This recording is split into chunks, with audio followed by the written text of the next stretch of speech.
You can't have a democracy if you don't have a middle class, because the middle class speaks to the idea of the equality of opportunity. And democracy is about the equality of all people.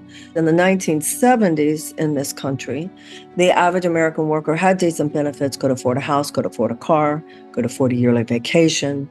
A couple could afford for one parent to stay home and be with the kids. One salary could afford to support a family of 4, and that couple could afford to send their kids to college.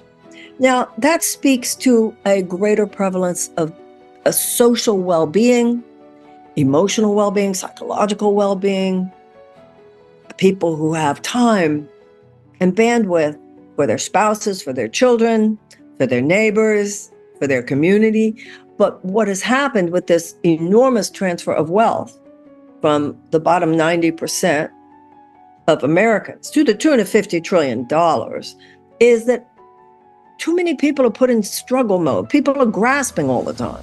62% of people living paycheck to paycheck. That means one getting sick, one missed payment for rent, one missed college loan payment, one missed medical debt payment. Somebody could be thrown into their car to live there. People are living in a frazzled, anxious state.